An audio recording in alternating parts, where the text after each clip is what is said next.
Halo semua, pada kesempatan kali ini saya akan membahas mengenai Scene Performance Optimization, yaitu bagaimana melakukan optimasi pada sebuah scene game, mulai dari optimasi grafik, kemudian optimasi processing, dan juga optimasi memori. Saya akan mulai dulu dari optimasi grafik. Banyak sekali beberapa isu performance yang berkaitan dengan aset-aset pada game, terutama yang berkaitan dengan dari sisi grafik.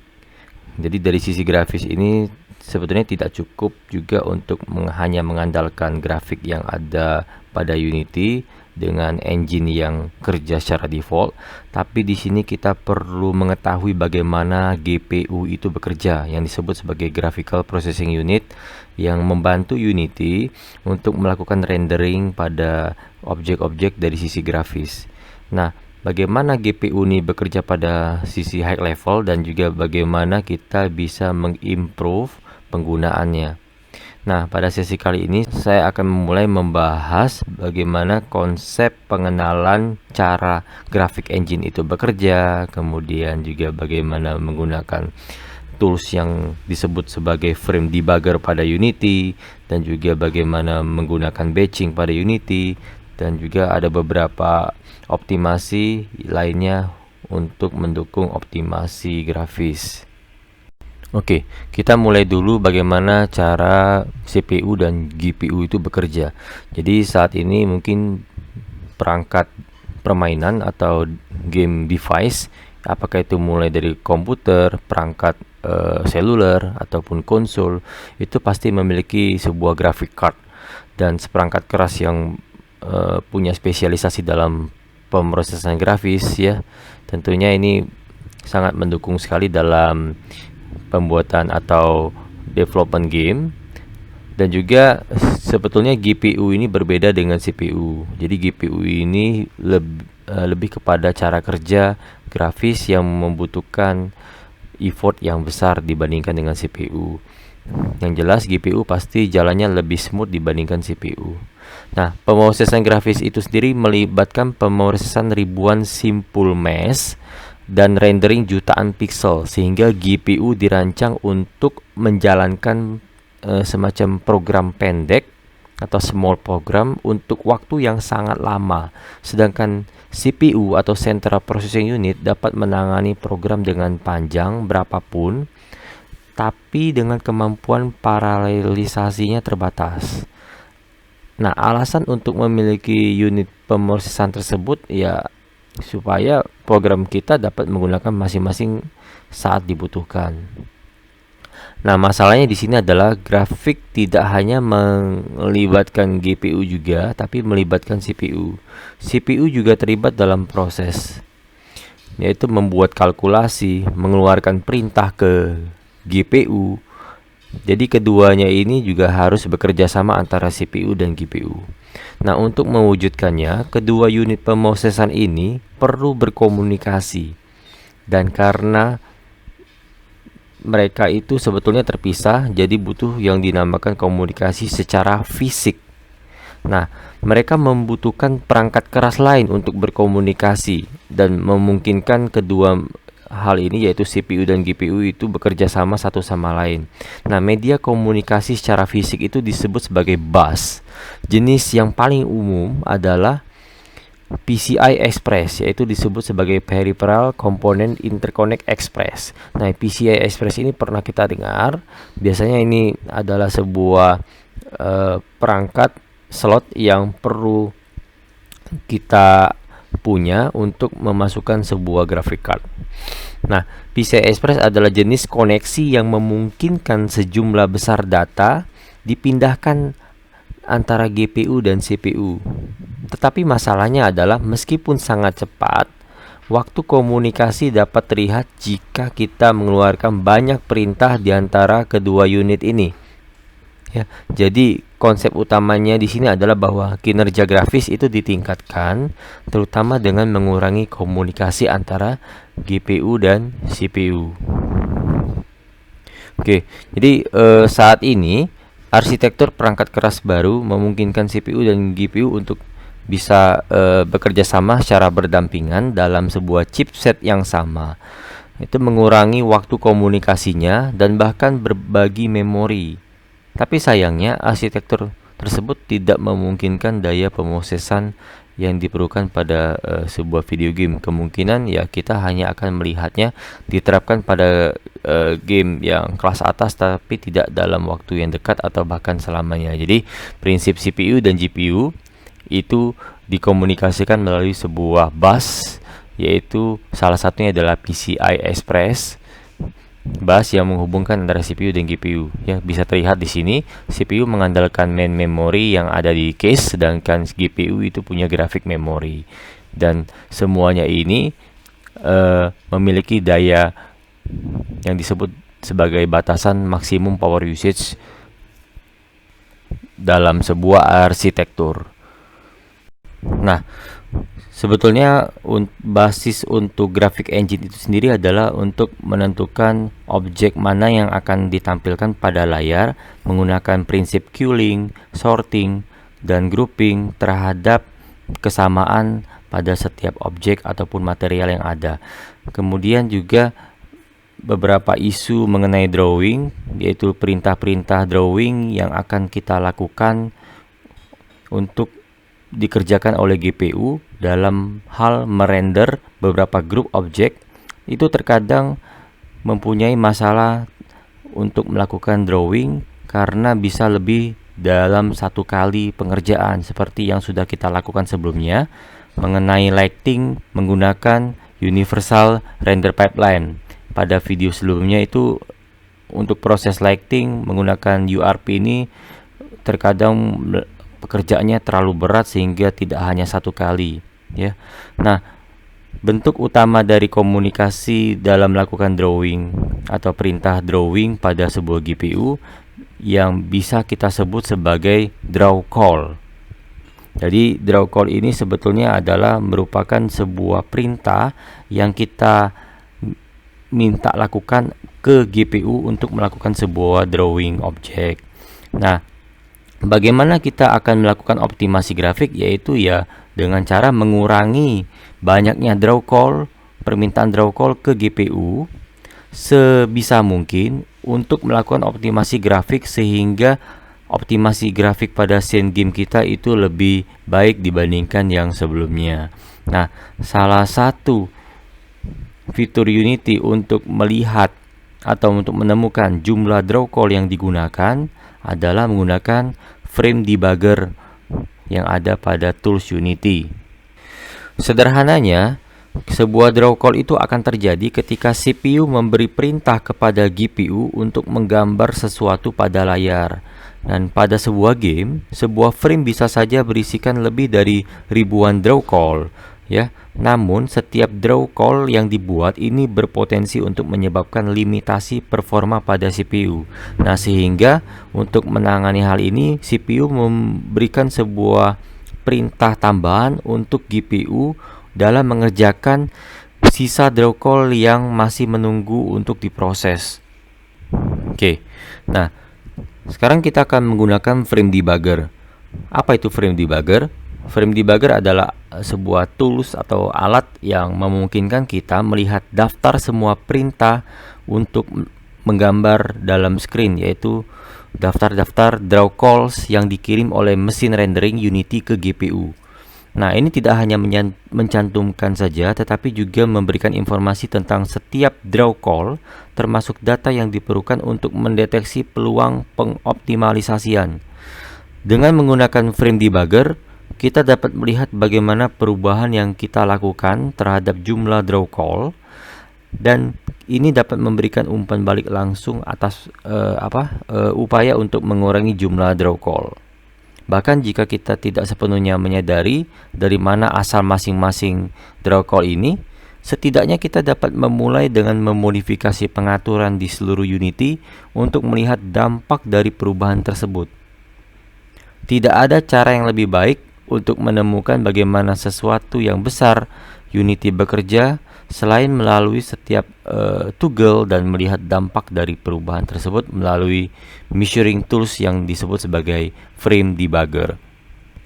Oke, mari kita lihat bagaimana frame debugger ini bisa menganalisis setiap proses rendering pada game kita. Jadi kita langsung saja mulai dari menu window, kemudian pilih analysis, kemudian pilih frame debugger. Nah, kita akan lakukan play gamenya dulu, jadi tinggal ditekan dulu, klik mode playnya. Kemudian kita tunggu beberapa saat, pastikan proses rendering untuk pertama kali game ini dimulai sudah selesai. Oke, kita tunggu dulu intronya sampai selesai. Oke, kemudian kita tekan escape satu kali supaya kursornya ini muncul, dan kita klik enable pada frame debugger. Klik saja enable, otomatis langsung ke pause sementara, dan kita lihat di sini ada beberapa draw call yang terjadi pada setiap frame yang ada pada game. Ya, kita bisa lihat di sini setiap yang kita klik itu mengacu kepada draw call yang sedang bekerja pada frame gamenya. Nah, kita akan lihat ke bagian canvas render overlay. Di sini kita bisa lihat ini ada beberapa draw mesh yang dilakukan sebagai bentuk draw call ke GPU-nya. Ini adalah jenisnya adalah UI shader, ya. Kemudian ini adalah GPU skinning-nya. Ini lumayan banyak. Dan juga bisa dilihat bahwa mode gamenya ini ada muncul status frame debuggernya on. Oke, nah kalau kita bisa melihat di sini, ini adalah beberapa list draw call yang digunakan untuk mengeksekusi game. Jadi kalau kita lihat di sini, kita bisa lihat di bagian editor ini, kita bisa drag slidernya, ya. Jadi dari kondisi yang pertama ini, dari VFX update ini, editornya kita bisa lakukan slider, tarik saja dari 1, 2, 3 dan seterusnya. Kita bisa lihat bagaimana proses render itu bekerja, mulai dari ngerender beberapa objek pada scene gamenya, ya, kemudian juga melakukan draw untuk mesh terrain dan seterusnya sampai game itu mulai dalam keadaan siap dimainkan. Oke, ini bisa kelihatan, ya. Kita bisa lakukan simulasi bagaimana pemanggilan draw call kepada sistem GPU untuk merender grafik game. Ya, kelihatan semua urutannya, jelas, ya. Oke. Nah, ini adalah sebuah tools yang bermanfaat sekali untuk melihat proses draw call-nya. Nah, ini terlihat ini. Ini adalah sebuah scene yang belum menerapkan post processing effect. Jadi tampilannya seperti masih cerah, ya. Kemudian kita lihat untuk yang draw call berikutnya. Nah, ini sudah mulai melakukan efek rainfall, jadi hujan, dan juga berikutnya ini sudah melakukan efek post processing. Nah, ini efek post processingnya sudah diterapkan menggunakan beberapa efek seperti motion blur dan lainnya. Oke, ini sudah sampai ke UI untuk menampilkan post menu. Kemudian kalau kita analisis secara satu persatu, kalau kita lihat di beberapa draw call, kita akan coba cek secara satu persatu. Nah, ini ada tulisan why this draw call cannot be batched with the previous one. Nah, ada tulisan semacam ini di dalam draw call, salah satu draw call.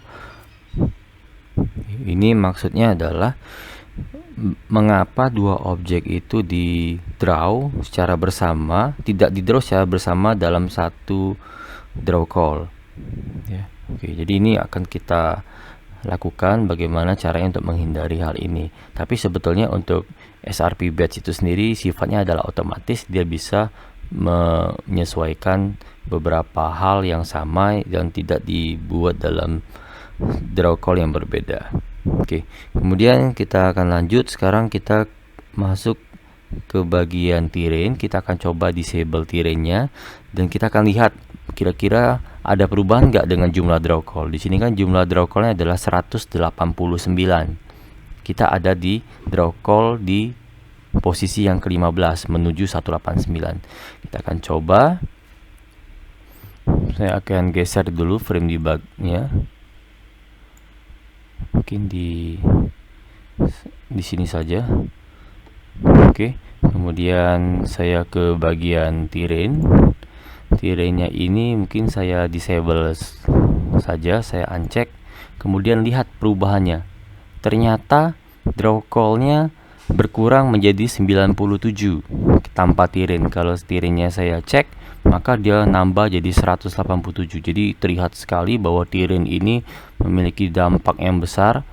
Kita lihat selisihnya antara 187 dan 97. Selisihnya adalah 90, artinya setengahnya ya, berkurang setengahnya, lumayan.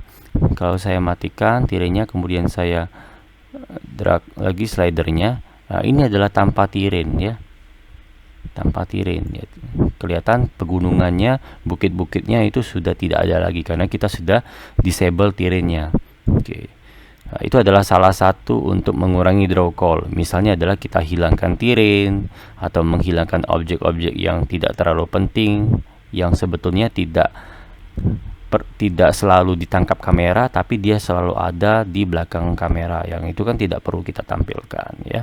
Sebetulnya game itu adalah objek-objek yang ditampilkan selalu yang ada di depan kamera. Yang tidak ada di depan kamera sepertinya tidak perlu ditampilkan, kecuali pada saat mau ditampilkan baru di instantiate ya. Itu adalah untuk optimasi pada sisi grafis. Oke, kalau gitu saya kembalikan lagi terrainnya, saya enablekan lagi. Nah, ini udah bertambah jadi 187, kembali ke asal. Oke, kita juga bisa melakukan optimasi misalnya di bagian PP volume untuk bagian post processing efek. Jadi kita akan coba lihat di bagian PP volume. Di sini kita bisa matikan untuk post processing efek. Kita coba uncheck, ternyata berkurang menjadi 158. Kalau kita drag lagi slidernya, kita akan mulai dari pembentukan terrain. Ini kelihatannya pembentukan terrainnya sedang dirender, kemudian secara terus menerus membentuk sebuah arena yang terdiri dari beberapa aset yang sudah kita import. Kemudian objek-objek UI, user interface-nya kelihatan nih, itu mulai dari pembentukan UI image dan menu pause menu yang terdiri dari button dan sebagainya ya. Nah, ini mengurangi sekali untuk pemanggilan draw call. Dari 187 berkurang jadi 158. Itu kalau kita tidak menggunakan post processing effect ya. Kemudian saya coba aktifkan lagi post processing effect-nya. Kita juga bisa melakukan hal yang sama untuk objek yang berbeda. Misalnya dengan particle system efek rain-nya, kita bisa uncheck untuk melihat perubahan draw call yang akan terlihat di bagian frame debugger ini. Oke, nah kita sudah membahas teknik pengoptimalan dengan menggunakan frame debugger. Tentunya misalnya tadi dengan pencahayaan yang menjadi hal yang paling penting, dan juga jika kita mengukur draw call saat menerapkan teknik tadi, kita akan melihat dampak dari tindakan kita. Misalnya kita menghilangkan terrain, dapat mengurangi jumlah draw call dan sebagainya. Namun di bagian ini kita akan fokus pada teknik pengoptimalan grafis yang lain yang dikenal sebagai batching. Kalau tadi frame debugger ya hanya untuk melihat saja, sekarang kita akan coba untuk teknik yang lain, yaitu batching. Nah, batching ini adalah proses pengelompokan beberapa objek untuk digabungkan dalam satu draw call ya. Nah, kita mungkin bertanya-tanya, mengapa kita tidak bisa menggambar semuanya dalam satu draw call? Dan sementara itu secara teknis mungkin ada sekumpulan kondisi yang perlu dipenuhi untuk menggabungkan dua objek. Kasus biasa adalah menggabungkan material. Ingat bahwa material adalah aset yang bertindak sebagai sebuah grafik profiler ya, atau profil grafik, mulai dari menentukan mode material atau shader dan serangkaian parameter hingga menyesuaikan aspek objek kita. Dan ingat juga bahwa kita dapat menggunakan material yang sama di beberapa objek. Jika Unity harus menggambar objek dengan material yang berbeda dari yang sebelumnya, maka ada sebuah metode yang disebut sebagai setPass yang perlu dipanggil sebelum mengeluarkan sebuah draw call, yang merupakan bentuk komunikasi CPU atau GPU lain yang digunakan untuk mengatur properti material di GPU seperti tekstur dan warnanya. Nah, jika dua benda menggunakan material yang sama, langkah ini bisa dilewati, yaitu panggilan setPass dari objek pertama itu akan digunakan kembali oleh yang kedua, dan itu membuka kesempatan untuk mengumpulkan objek. Dan jika keduanya memiliki pengaturan yang sama, Unity dapat menggabungkan mesh menjadi satu di CPU, lalu mengirim mesh gabungan dalam satu draw call ke GPU. Nah, ada beberapa cara untuk mengurangi jumlah material, seperti menghapus duplikat. Tapi cara yang paling efektif adalah melalui konsep yang disebut sebagai tekstur atlasing. Ini berarti menggabungkan tekstur dari objek yang berbeda menjadi satu. Nah, dengan cara ini, beberapa objek dapat menggunakan material yang sama karena tekstur yang digunakan di sana dapat diterapkan pada beberapa objek, dan objek yang memilih tekstur sendiri membutuhkan materialnya sendiri. Sayangnya, tidak ada sistem otomatis di Unity untuk menggabungkan tekstur objek 3D seperti objek tekstur atlas yang kita gunakan dalam mode 2D. Mungkin ada beberapa sistem di Asset Store, tetapi sistem otomatis dapat memiliki beberapa efek samping. Misalnya pekerjaannya biasanya dilakukan oleh seorang artis ya, jadi ingatlah bahwa teknik ini saat bekerja dengan 3D artis khusus kita membutuhkan sebuah 3D artis ya.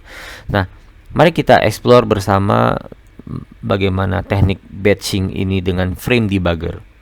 Jadi pertama mungkin kita coba mencari render pipeline aset ya. Jadi kita ke bagian menu edit, kemudian ke bagian project setting, kemudian ke bagian tab graphics, kemudian di dalam graphics ini ada yang disebut sebagai scriptable render setting ya, scriptable render settings. Nah, di sini kita udah melihat bagaimana universal render pipeline asset yang sudah kita create dan kita masukkan sebagai scriptable di dalam grafik ini. Nah, scriptable render pipeline atau kita singkat sebagai SRP setting di sini. Kita coba klik 2 kali ini, nanti langsung diarahkan ke bagian inspektor untuk properti dari scriptable render pipeline yang namanya adalah universal render pipeline asset. Nah, di sini kita bisa lihat di bagian property inspector ada quality, ada lighting, ada shadow, ada post processing, ada advanced. Di sini ada beberapa pengaturan ya. Nah, kita bisa uncheck untuk pengaturan SRP batcher yang ada di menu advance. Di sini kita bisa uncheck.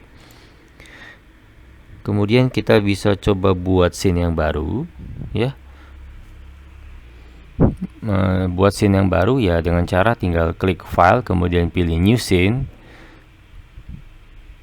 Kemudian ini kita coba matikan dulu, kita matikan mode playnya.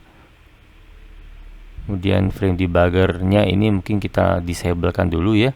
Kemudian sepertinya tadi new scene-nya belum terbuat, kita klik lagi. Karena di sini ada warning new scene in play mode is not support. Jadi tidak diizinkan membuat sebuah scene ketika dalam mode play. Jadi yang tadi gagal, kita klik lagi file new scene. Kemudian di sini adalah scene baru.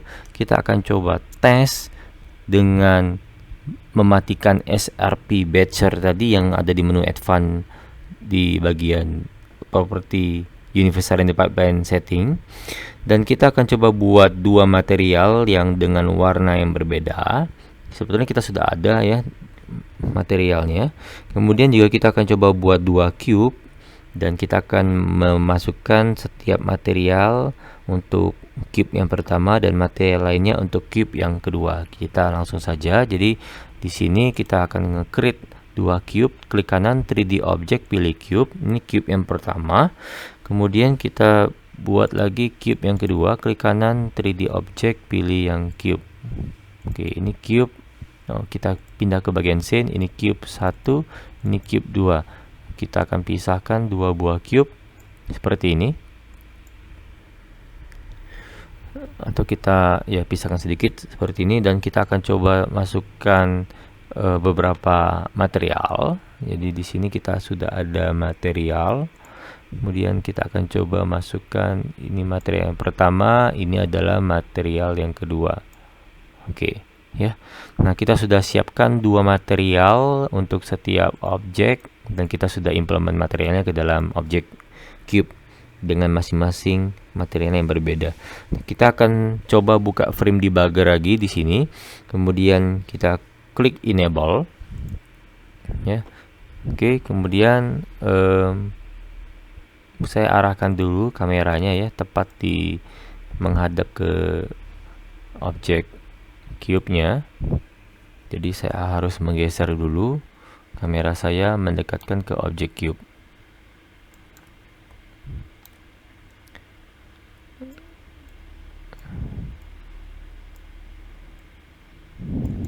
Oke, mungkin kita perlu mendekatkannya lebih dekat ya.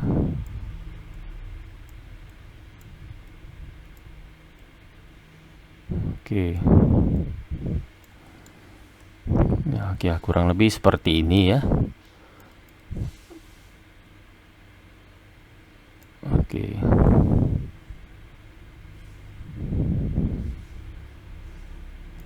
Oke.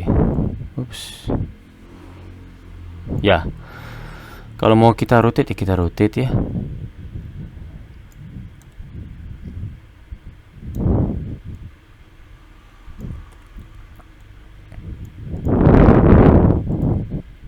Nah, ini adalah cube-nya. Kita rotate untuk tampak atas misalnya. Nah, ini adalah tampilan cube-nya. Kemudian saya akan ke bagian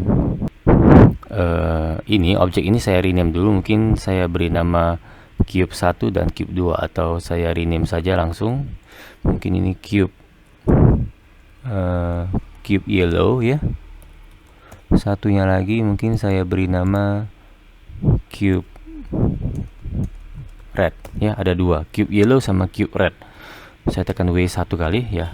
Kemudian kita akan lihat di bagian frame debug ini, kita bisa lihat di bagian render loop draw di sini. Atau saya klik disable, saya klik enable lagi karena barusan saya rename ya. Yang tadi masih tulisan cube sama cube 1. Saya cara refreshnya adalah disable enable lagi. Nah, ini udah mengikuti nama yang baru saja kita ubah. Nah, kita bisa melihat di sini ya. Jadi ada dua buah di sini, draw mesh cube yellow sama draw mesh cube red. Mari kita lihat untuk yang draw mesh cube yellow dulu. Di bagian sini ada deskripsi. Kemudian saya besarin tampilannya seperti ini. Dan kita akan lihat ini ada beberapa deskripsinya. Kemudian di bagian yang kedua kita klik draw mesh cube red. Terlihat di sini ada keterangan bahwa object have different material. Ya, artinya memang objek ini memiliki material yang berbeda di cube yang sebelumnya ya. Jadi memang keterangannya yang jelas memang ini nggak bisa di batch secara bersamaan ya, karena memang materialnya beda ya. Object have different material. Oke, nah sekarang saya akan coba gunakan materi yang sama. Jadi untuk yang cube ini saya beri warna materi yang sama. Jadi saya ke bagian project, mungkin salah satu saja, mungkin yang rednya saya drag and drop ke yellow ya, seperti ini. Jadi sama-sama warna merah, dan saya akan kembali ke frame debug. Untuk cara merefreshnya adalah tinggal klik disable, kemudian klik enable lagi. Nah, kemudian kita akan lihat di bagian draw call-nya, di sini draw mesh cube yellow, tidak ada keterangan apa-apa, dan saya klik draw mesh cube red. Oke, nah di sini kelihatan bahwa berbeda dengan deskripsi sebelumnya. Di sini tulisannya adalah the material doesn't have GPU instancing enable, artinya material yang saya gunakan ini nggak support untuk instansi GPU. Jadi ini saya coba lihat dulu di bagian materialnya. Saya kembali ke bagian project, kemudian di material bullet ini saya akan coba cek di bagian menu advance. Di sini ada opsi enable GPU instancing. Nah, ini belum dicek. Saya cek dulu. Oke, biar GPU-nya itu bisa diaktifkan untuk menggunakan instancing. Kemudian saya ke bagian frame debug, kemudian saya mungkin lakukan disable, kemudian enable kembali. Di sini terlihat bahwa draw mesh-nya sudah tergabung menjadi satu bagian. Ya, walaupun ini ada dua objek yang berbeda, yaitu cube yellow dan cube red, tapi di sini draw call-nya cuma satu karena dia objek ini menggunakan material yang sama. Jadi sudah bisa digabung menjadi satu kesatuan dalam satu kali pemanggilan call draw-nya atau draw call-nya. Nah, di sini tidak ada lagi keterangan ya. Oke, berarti ini udah lebih baik dibandingkan dengan yang sebelumnya dalam melakukan optimalisasi grafik. Nah, sekarang kita sudah melihat bagaimana untuk penggunaan material yang sama bisa digabung menjadi satu draw call ya, tidak menggunakan draw call yang berbeda. Ini juga menghemat untuk penggunaan proses draw call pada sebuah GPU. Dan juga sekarang kita akan melihat untuk konsep dynamic batching ya, yaitu sistem batching yang bekerja secara dinamis. Kita ingat bahwa game object memiliki sebuah checkbox statik ya. Jadi kadang kita cek checkbox statiknya, kadang kita uncheck. Nah, checkbox statik ini berfungsi untuk memberitahu beberapa sistem Unity bahwa objek itu tidak akan bergerak sehingga dapat menerapkan beberapa pengoptimalan. Kita tahu bahwa kalau checkbox ini kita centang, maka bagaimanapun juga dia sifatnya adalah objeknya tidak bergerak kemana-mana. Mantap, disitulah. Jadi ini akan mengoptimalkan secara sisi grafis. Objek yang tidak mencentang checkbox statik ini dianggap dynamic, yang tidak mencentang, tapi kalau yang dicentang dianggap statik. Sejauh ini cube ataupun sphere yang pernah kita gunakan untuk pengujian itu bersifat dinamis karena memang statiknya nggak dicek. Jadi Unity perlu menggabungkannya di setiap frame karena ya dua objek ini dianggap dapat bergerak leluasa di arena scene. Dan penggabungannya tidaklah membutuhkan effort yang free, yaitu butuh cost yang lebih lagi, sehingga cost yang dikaitkan langsung dengan jumlah vertex dalam model objek atau jumlah simpul dalam model objek bisa mendapatkan angka yang pasti. Jadi akan muncul di Unity yang disebut sebagai Unity batching. Namun cukup dikatakan bahwa jika jumlah vertex dari sebuah objek itu cukup besar, maka objek itu tidak akan dikelompokkan, dan untuk melakukan hal itu akan membutuhkan lebih dari semacam mengeluarkan 2 draw call atau lebih. Itulah mengapa objek seperti sphere itu tidak dikelompokkan, karena kita tahu bahwa objek sphere itu kan bentuknya seperti bola, dan juga jumlah vertexnya juga begitu banyak ya, jumlah simpulnya, sehingga bentuknya adalah bentuk bola. Dan sebuah objek sphere memiliki terlalu banyak simpul vertex ya, sehingga memang memungkinkan untuk penggunaan draw call yang lebih banyak. Nah, sekarang kita udah lihat semuanya itu berbeda, dan jika kita memiliki objek statis untuk sistem batch kedua, yaitu sebagai batcher static atau static batcher, konsepnya sama, yaitu menggabungkan objek untuk membuat dalam satu draw call, dan sekali lagi objek ini perlu berbagi material yang sama untuk dalam satu draw call. Perbedaan utamanya adalah bahwa batcher ini maksudnya adalah batcher statis atau static batcher akan mengumpulkan lebih banyak objek daripada dynamic batcher, karena penggabungan dilakukan satu kali pada saat scene dimuat dan kemudian disimpan dalam memori untuk digunakan di frame berikutnya. Memang menghabiskan biaya memori atau cost memori, tetapi menghemat banyak waktu pemrosesan setiap frame. Dan kita dapat menggunakan pendekatan yang sama untuk menguji dynamic batcher ini untuk versi statiknya, hanya dengan mencetak kotak checkbox statik pada objek, baik itu objek spare pada kali ini ataupun juga objek cube, dan melihat hasilnya dalam mode play. Dan kalau kita lihat dalam edition mode-nya, batcher statis ini tidak akan berfungsi. Ya, oke. Sebelum kita lanjutkan, mari kita bahas mengapa kita menonaktifkan SRP Batcher yang ada di menu Advance pada Universal Render Pipeline Asset Setting tadi, dan bagaimana hal itu mengubah apa yang baru saja kita lakukan. Nah, pada versi 2020, Unity memperkenalkan URP atau disebut sebagai Universal Render Pipeline, yaitu sebuah render pipeline baru.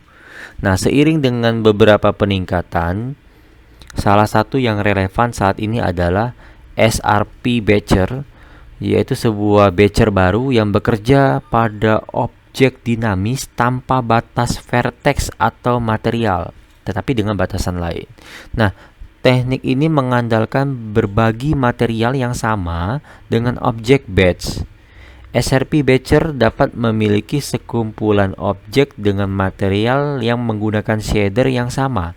Artinya, kita dapat memiliki misalnya 100 objek dengan 100 material berbeda untuk masing-masing objek, dan akan menjadi menumpuk terlepas dari jumlah simpul atau vertexnya selama material menggunakan shader dan varian yang sama. Nah, sebetulnya satu shader itu dapat memiliki beberapa versi atau varian. Nah, apa itu shader? Saya akan jelaskan dulu. Sebetulnya shader itu adalah sebuah program kecil yang dijalankan pada GPU dalam pembuatannya dan akan memakan waktu yang lama. Mungkin saya ke bagian diagram ini dulu. Jadi sebetulnya ada sebuah GPU data persisten untuk penggunaan material, di mana mengizinkan SRP Batcher ini untuk bekerja pada ruang GPU memori. Nah, yang sudah saya jelaskan tadi bahwa sebetulnya shader ini berperan untuk menjalankan GPU yang ada di sini. Ini adalah shader code, ya. Shader code ini adalah sebuah program kecil yang dijalankan pada GPU dan memakan waktu yang lama, yaitu dia menggunakan load object buffer yang ada di GPU memori.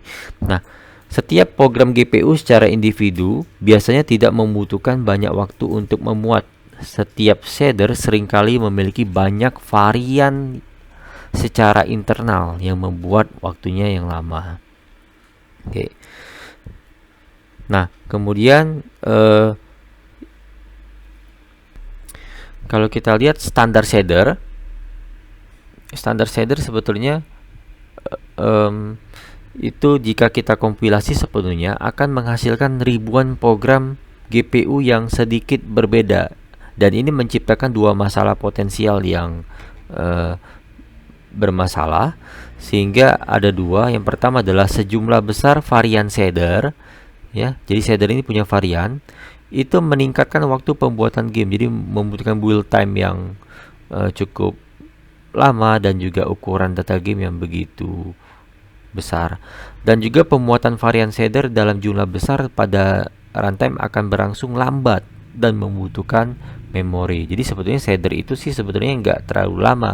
Yang membuat lama itu adalah varian dari shadernya. Oke.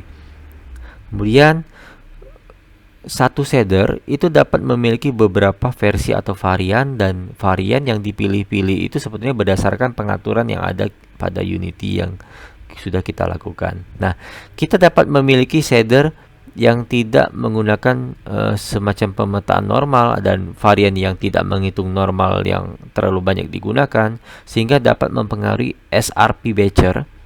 Jadi pada dasarnya tidak ada kekurangan untuk menggunakan SRP Batcher. Ya, tidak ada kekurangan. Jadi kita tinggal menyalakan saja atau mengaktifkan SRP Batcher. Coba buat banyak objek spare ya dengan material sebanyak yang kita bisa lakukan, dan coba kita periksa jumlah kumpulan yang dihasilkan di frame debugger. Kemudian coba kita analisis dan pertimbangkan bahwa jika kita perlu mengerjakan beberapa objek yang dilakukan di era sebelum URP itu dikenalkan, dan kini di versi Unity 2020 tersedia URP, dan kita akan coba kalian bandingkan sendiri perbedaannya ya. Dan juga kalaupun tanpa URP di era sebelum versi 2020, kita perlu mengetahui bagaimana strategi batching yang tepat untuk digunakan. Tapi kalau untuk yang versi 2020 yang sudah ada Universal Render Pipeline dan juga mendukung fitur SRP Batcher, maka kita tidak perlu lagi memikirkan untuk strategi batching yang tepat. Tapi kita hanya memikirkan bagaimana mengurangi varian dari shader. Oke. Saya kembali lagi ke bagian diagram ini. Jadi sebetulnya di Unity kita dapat mengubah properti material apapun kapan saja selama frame itu. Dan namun ini memiliki beberapa kekurangan. Misalnya ada banyak pekerjaan yang harus dilakukan saat draw call menggunakan material baru. Jadi semakin banyak material yang kita miliki di scene, semakin banyak CPU Unity yang harus digunakan untuk mengatur data GPU. Cara tradisional untuk mengatasinya adalah dengan mengurangi jumlah draw call untuk mengoptimalkan biaya atau cost rendering CPU. Karena Unity harus menyiapkan banyak hal sebelum mengeluarkan draw call, dan biaya CPU sebetulnya berasal dari penyiapan itu, bukan dari GPU draw call itu sendiri, yang hanya beberapa byte yang perlu didorong oleh Unity ke buffer GPU ya. Nah, SRP Batcher itu sendiri mengurangi penyiapan GPU antara draw calls dengan menggabungkan urutan perintah GPU bind dan GPU draw. Jadi bisa dilihat di sini dalam konsep SRP Batcher itu menggunakan dua perintah GPU, yaitu perintah bind dan juga perintah draw ya. Kita bisa melihat bahwa ini cukup memangkas beberapa standar batch. Jadi begitu bermanfaat sekali kalau kita mengaktifkan SRP Batcher pada di menu advance yang ada di Universal Render Pipeline Asset. Sebelumnya kita uncheck karena kita mau melihat bagaimana kalau tanpa SRP Batcher. Ternyata begitu banyak sekali draw call yang muncul di frame debugger. Nah, sebetulnya untuk yang saat ini tinggal dicek kembali saja ya. Yang tadi di demo tadi saya hanya untuk memperlihatkan untuk jumlah draw call kalau tidak menggunakan SRP Batcher. Oke. Nah, pengelompokan bind dan draw yang ada di SRP Batcher ini sebenarnya adalah ya untuk mengurangi penyiapan GPU di antara draw calls. Ya, jadi ada di sela-sela antara draw calls itu ada jeda, itu ada penyiapan GPU untuk mengeksekusi draw call sebelum dan sesudahnya. Nah, untuk mendapatkan performa maksimal untuk rendering, batch ini harus sebesar mungkin. Untuk mencapai ini ya kita dapat menggunakan material berbeda dengan shader yang sama sebanyak yang kita inginkan. Tetapi kita harus menggunakan varian shader sesedikit mungkin. Jadi variannya yang sesedikit mungkin untuk mengurangi waktu yang lama. Nah, pada proses inner render ya, ketika Unity mendeteksi material baru, CPU itu mengumpulkan semua properti dan menyiapkan sebuah constant buffer atau disingkat sebagai C buffer, ya, yang berbeda dalam memori GPU. Jadi menyiapkan C buffer ini sebetulnya yang berbeda-beda dalam memori GPU, dan jumlah buffer GPU itu bergantung pada bagaimana shader itu mendeklarasikan sebuah C buffernya, ya, C buffernya. Nah, untuk mempercepat general case atau masalah umum case di mana scene menggunakan banyak material yang berbeda tetapi sangat sedikit varian shader. Nah, SRP secara native itu mengintegrasikan paradigma seperti persistensi data GPU. Oke. Jadi SRP Batcher itu sebetulnya secara sederhananya adalah merupakan rendering loop tingkat rendah low level yang membuat data material tetap ada dalam memori GPU. Jika konten material tidak berubah, SRP Batcher tidak perlu menyiapkan dan mengupload buffer ke GPU. Sebagai gantinya, SRP Batcher ini menggunakan jalur kode khusus untuk memperbarui properti Unity Engine dengan cepat di buffer GPU yang besar, ya. Ya, seperti yang diagram seperti ini, ya, pola SRP Batcher-nya. Ya. Oke, SRP Batcher ya yang sudah dijelaskan bahwa merupakan looping rendering yang mempercepat rendering CPU kita di scene dengan banyak material yang menggunakan shader varian yang sama. Nah, untuk menggunakan SRP Batcher, project kita harus menggunakan yang namanya adalah Scriptable Render Pipeline atau disingkat sebagai SRP. Ini bisa berupa Universal Render Pipeline atau URP atau The High Definition Render Pipeline atau HDRP atau custom SRP lainnya. Jadi kalau kita di bagian Unity itu ada di bagian edit, kemudian di project setting, ada di bagian graphics. Nah, di graphics kan ada yang namanya scriptable render pipeline setting. Nah, itu namanya SRP. SRP-nya itu kita harus create, baik itu menggunakan URP, HDRP atau custom SRP lainnya. Nah, setelah kita menggunakan itu, artinya kita sudah menggunakan SRP di dalam project kita, dan jangan lupa dicek di bagian advance untuk mengaktifkan SRP Batcher sehingga di dalam project game kita itu sudah lebih baik dalam pengelolaan penggunaan draw call pada ruang GPU memori. Oke, jadi kita kembali lagi ke Unity. Nah, cara mengaktifkan SRP Batcher di URP adalah ya yang tadi di bagian menu edit, kemudian di bagian project setting, kemudian di bagian tab grafik ini ada yang namanya SRP Scriptable Render Pipeline Setting, ya. Nah, di sini kita klik 2 kali saja, nanti diarahkan ke inspektor. Yang SRP Batcher-nya ini harus kita aktifkan di bagian menu advance. Ini kita cek saja. Nah, yang saya bahas tadi ada konsep mengenai static batching dan dynamic batching. Kalau mau diaktifkan dynamic batchingnya tinggal dicek saja opsi ini. Kalau enggak ya enggak perlu di enable kan, ya. Oke, ini sudah saya kembalikan SRP Batcher. Untuk dynamic batching saya enggak aktifkan di video ini, ya. Oke, kemudian mungkin saya close saja, ya. Kemudian seperti yang disebutkan sebelumnya, ada banyak kemungkinan optimasi grafis kita bahas secara singkat saja. Jadi kali ini optimasi yang berikutnya saya akan bahas mengenai level of detail atau disingkat sebagai LOD. LOD ini merupakan sebuah proses mengubah mesh suatu objek berdasarkan jaraknya ke kamera.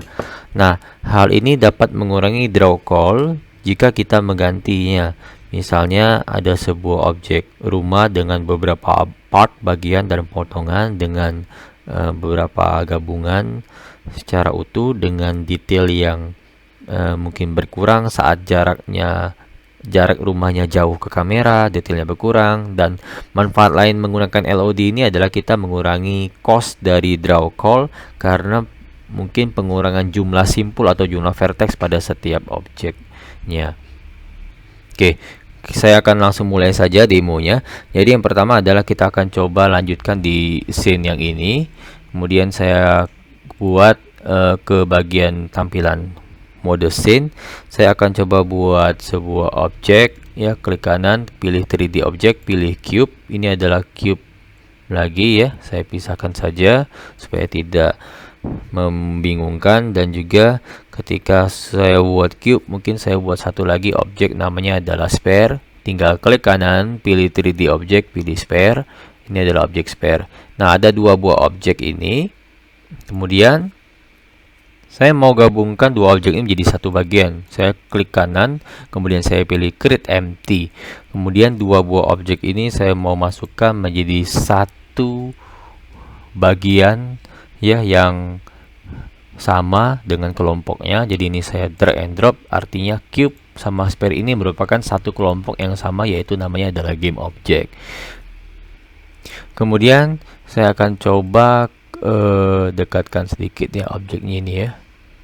Misalnya saya mau gabungkan dua buah objek ini jadi satu kesatuan, misalnya seperti ini. Saya gabungkan objeknya. Oke. Nah, kemudian untuk game object ini saya klik, kemudian di add component saya pilih yang namanya LOD ya, LOD group, singkatan dari level of detail ya. Nah, jadi kita sudah menambahkan LOD group di komponen parent objeknya, sedangkan di dalamnya ada child cube sama sphere. Nah, secara default untuk LOD group itu sendiri yang disiapkan itu support 3 LOD, yaitu LOD 0, LOD 1, dan LOD yang kedua ya. Namun kalau kita hanya butuh dua saja, cukup kita menghapus salah satunya dengan cara adalah klik kanan LOD yang ini, kemudian LOD yang kedua ini, kemudian tekan delete ya. Artinya kita cukup punya dua saja LOD-nya. Secara default memang 3. Tapi kalau untuk mau menambahkan lagi ya tinggal klik kanan, kemudian pilih insert before ya, itu untuk menambahkan lagi. Nah, ini kita bisa geser-geser ya. Untuk geser untuk perubahan Q-nya mau berapa persen. Oke.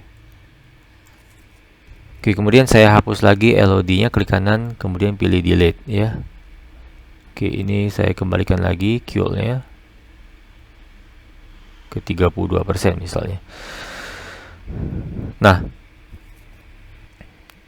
kemudian ini sepertinya objeknya nggak tepat di tengah. Mungkin saya harus buat dulu, saya samakan dulu ya. Objeknya ini sebetulnya harusnya berada di sini ya, harusnya sama ya. Mungkin saya buat dulu, ini posisinya harus saya samakan dulu. Jadi mungkin ini saya buat samakan dulu. Misalnya saya buat x nya 0, y nya 0 ya.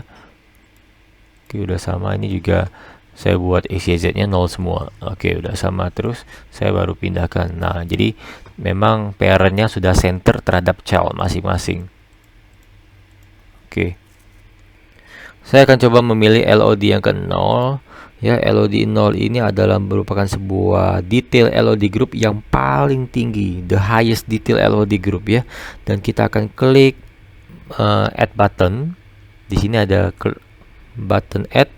Nah, klik, kemudian di sini muncul beberapa render list yang bisa kita tambahkan. Saya akan coba menambahkan sphere ya, yaitu objek child-nya ini sphere. Kemudian saya klik 2 kali, maka akan tertambah di sini rendernya. Objek yang mau dirender adalah sphere. Kemudian saya akan tambahkan lagi untuk LOD yang ke 1 ya. LOD yang 1 ini saya add rendernya, kemudian saya pilih cube. Nah, perhatikan cube-nya jangan sampai salah, ini cube yang biasa. Oke, ini cube. Oke. Kemudian saya bisa ubah dulu Q-nya mungkin menjadi angka 30%. Nah, jadi sebetulnya ada LOD satunya ini ada terisi semua, LOD 0 dan LOD 1. LOD 0 ini adalah yang objek spare dan LOD 1 adalah objek cube. Nah, sekarang kita bisa mengubah posisinya. Jadi mungkin kalau kita lihat di sini kita bisa drag ya posisinya. Nah, ini kelihatannya sedang muncul, artinya udah ditampilkan di layar karena level of detailnya itu bergantung pada jarak terhadap kameranya ya, terhadap main kameranya. Jadi kalau mau dilihat secara utuh ya kita bisa klik ke bagian main kamera.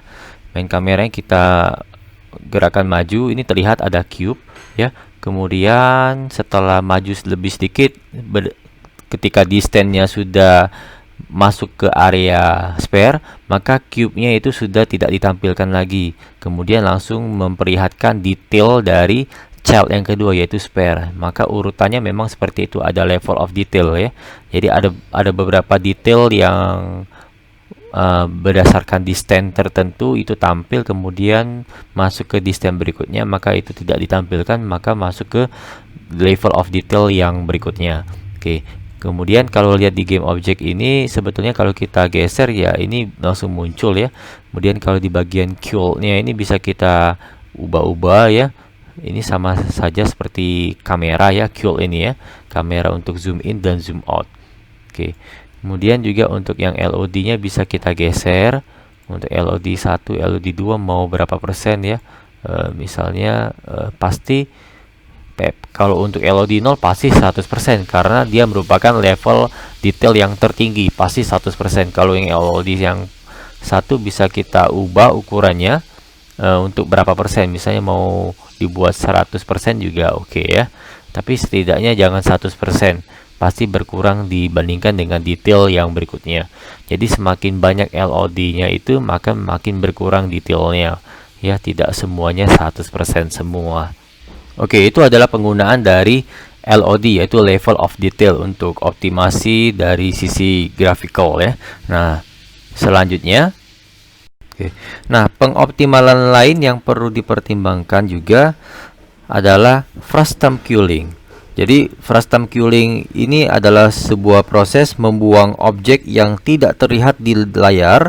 Karena kita tidak melihatnya, kita tidak perlu menghabiskan resource di beberapa computer device untuk menyiapkan rendering, dan rendering itu sendiri ya. Jadi secara default Unity akan merender objek apapun yang termasuk dalam area tampilan pada frustum kamera. Jadi kalau objek itu sebetulnya di luar area view kamera maka tidak perlu dirender. Jadi yang dirender hanya yang ada tampil saat di depan kamera. Itu disebut sebagai istilah frustum culling ya. Jadi sebetulnya frustum culling ini sangat baik sekali untuk melakukan optimalisasi pada grafik ya. Namun ada kekurangannya.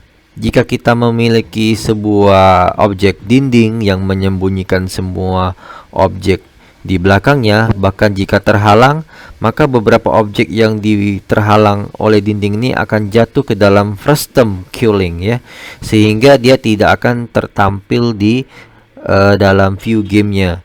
Jadi semuanya itu akan tetap di render. Nah, ini yang menjadi kekurangannya. Jadi kalau kita lihat bahwa mendeteksi apakah setiap pixel mesh itu menutupi setiap pixel mesh lainnya hampir tidak mungkin dia lakukan secara real time.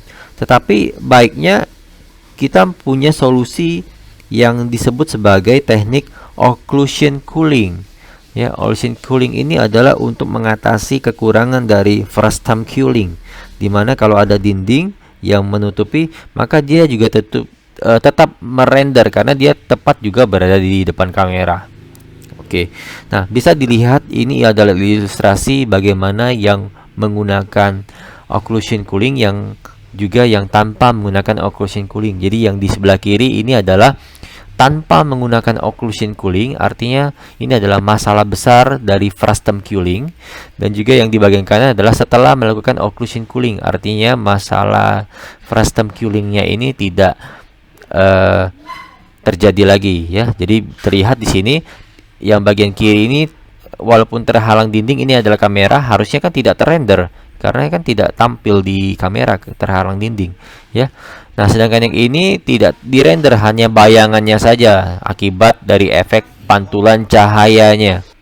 Nah, occlusion cooling itu sendiri adalah proses yang menganalisis sebuah scene dan menentukan objek mana yang dapat dilihat di berbagai bagian scene, membaginya menjadi beberapa sektor dan menganalisis masing-masing objek ya. Nah, karena proses ini memakan waktu yang cukup lama dan ini dilakukan di editor seperti yang dilakukan dengan light mapping seperti yang kita bayangkan sebelumnya, ini hanya berfungsi pada objek statis ya.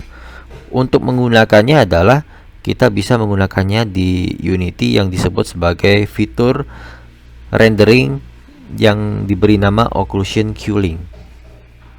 Oke, kita akan demo sebentar untuk bagaimana menerapkan occlusion cooling pada Unity. Jadi mungkin di sini saya akan coba buat dindingnya dulu. Mungkin di sini saya klik kanan, pilih 3D object, pilih cube, kemudian saya akan coba ubah dulu ukurannya. Mungkin saya akan coba buat wall dinding ya, seperti ini. Saya besarin aja, kemudian saya ubah ukuran untuk yang bagian panjangnya. Saya akan membuat sebuah dinding untuk menutupi kamera. Kemudian juga kayaknya dindingnya sudah oke. Sekarang saya akan coba buat partikel cube yang berada di tepat di belakang dindingnya ya. Jadi mungkin saya harus samakan dulu di bagian objeknya.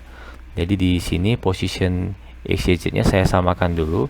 Saya copy paste saja biar sama ya. Kemudian yang Y-nya juga saya copy. Kemudian yang Z-nya juga saya copy ke bagian cube yang satu ini ya. Oke. Nah, kalau udah sama seperti ini, saya tinggal tarik saja keluar. Kemudian saya duplicate banyak-banyak. Kemudian saya sebarkan mungkin seperti ini ya partikelnya. Nah, kurang lebih seperti ini ya. Oke, pastikan memang ini berada tepat di bawah di belakang dindingnya. Kemudian kita tempatkan kameranya di di dinding seperti ini. Kemudian mungkin untuk yang rotationnya mungkin saya buat 0 dulu ya. Y-nya saya buat 0. Kemudian Z-nya juga saya buat 0 ya. Saya pastikan dia seperti ini. Dan kita akan lihat bahwa untuk yang di bagian ini sudah tepat menghadap dinding untuk bagian preview kameranya. Oke, ini sudah tepat. Nah, sekarang kita lanjut. Mungkin saya agak tarik sedikit seperti ini. Nah, kemudian saya kembali ke bagian inspektor. Nah, ini kebetulan saya sudah ada menu occlusion. Ini saya tutup dulu ya. Kemudian bagaimana cara menampilkan menu occlusion coolingnya? Jadi di bagian window, klik saja menu window di Unity, kemudian pilih rendering. Kemudian pilih yang namanya menu occlusion cooling, nanti muncul di sebelah inspektor seperti ini. Oke, nah pastikan untuk membuat sebuah occlusion cooling, pastikan semua objek yang mau kita lakukan occlusion itu dibuat opsi statik. Jadi di bagian inspektor ini dicek saja statik, ini juga statik. Jadi saya tinggal tekan shift tahan, tinggal centang statik, berarti dia udah berubah jadi statik semua. Dan juga untuk yang dindingnya juga dibuat statik ya. Jadi mungkin di ini adalah dindingnya juga dibuat statik. Kemudian kita kembali ke bagian menu occlusion, kemudian ada pilihan menu bake, tinggal diklik saja bake-nya. Kemudian kita akan menyimpan dulu sebelum kita melakukan bake. Jadi saya klik file, kemudian save scene-nya, kemudian saya save di folder scene, kemudian mungkin namanya adalah scene optimization grafik ya. Kemudian saya klik save, kemudian saya langsung klik bake ya. Kemudian kita tunggu beberapa saat. Dan ini sudah. Kemudian kita ke bagian visualization. Kemudian saya atur kameranya pastikan memang dia sedang menghadap ke sini. Kemudian kalau kita klik menu back, ini udah terjadi ya proses backingnya seperti ini. Kemudian kita coba lihat kembali. Untuk pilihan filter kamera, kalau kita klik kamera dia langsung mengacu ke main kameranya langsung ya, tanpa harus kita pilih. Dan juga untuk yang all ini untuk filternya saja. Nah, sekarang kita pastikan tabnya di visualization. Sekarang kita akan gerakkan main kameranya. Pastikan kalau kita maju, dindingnya saja yang tampil ya, yang item-item cube yang berada di belakang ini nggak di create ya, sehingga ini mengoptimalkan sekali untuk dari sisi grafik. Kemudian saya majuin lagi main kameranya, terus masih belum kelihatan untuk item partikel kecil cube-nya. Kemudian saya majukan lagi, terus dindingnya hilang dan item-item yang berada di belakang dinding ini muncul. Kemudian terus secara terus-menerus hilang dan seterusnya. Yang tersisa adalah hanya item yang berada di depan kamera, kemudian sisanya hilang habis ya. Nah, inilah yang disebut sebagai occlusion culling ya dalam optimalisasi grafik. Oke. Mungkin cukup dari saya untuk materi mengenai scene performance optimization, bagian untuk optimalisasi pada sisi grafis. Mungkin terima kasih sudah menonton dan sampai jumpa di video selanjutnya.